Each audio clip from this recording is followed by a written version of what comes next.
All right, Shanahan versus McDaniels from @ChuckHover74. Since you're close with both, what are the similarities, differences, and traits of Kyle Shanahan and Josh McDaniels that make them so good? Oh, that's good. It's a really good good one. question. It Chuck? is. Yeah. Yeah, good one, Chuck Hover, 74. McDaniel, they're both psychos.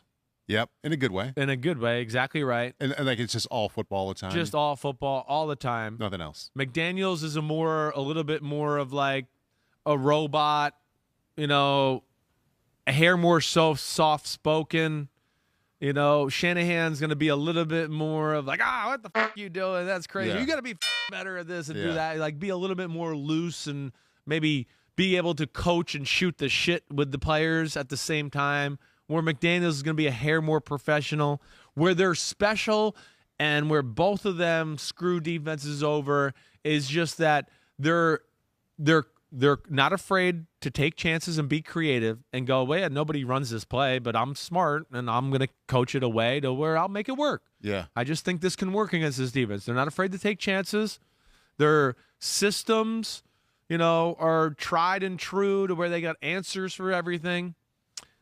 Their ability to understand defenses, to me, is where they're on another level from the rest of football. These are two offensive coaches that could be defensive coordinators, that they understand the exact rules. Not like, cover 3, one guy rolls down and the other guy rolls back in the middle field.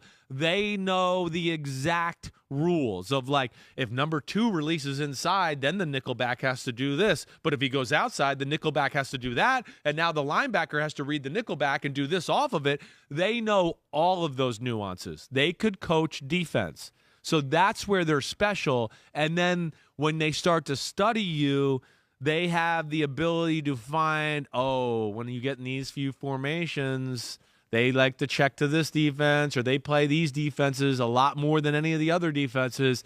And then they get you into those formations when the game comes and they go, I know you're going to play these 3 or 4 defenses. And I made 100 plays to over those 3 or 4 defenses. Right. And now you're in trouble. So that's where they are very special. Shanahan maybe a little bit more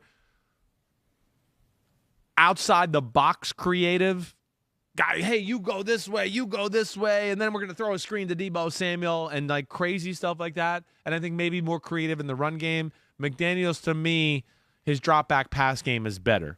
His drop back pass game is phenomenal. It has answers for everything. And like you said, there's very little, like we talked about earlier, very little checks. Yeah. They've come up with plays that are like, we don't care if it's cover 2, cover 4, or any 2 safety defense. This play works against them all. Yeah. All right. And that's where, they're very good that way and, have the checks to go along with it if they have to or get into that type of game. McDaniels was head coach in Denver in 2009-ish. Didn't last very long. I think I was there. Okay, you were there. I was there in And then you Denver. were with him in New England right after that. Right. 10 years ago. Yeah. How do you think he's evolved the most since then? Yeah, I talked about this with a little bit at the Combine, and I think he's just realized about, communicating around the building, personal relationships with people, a little more important than, maybe he gave it credit for, or maybe not to just be so cutthroat and be like, it's my way or this way, and that's it. And I'm the head coach.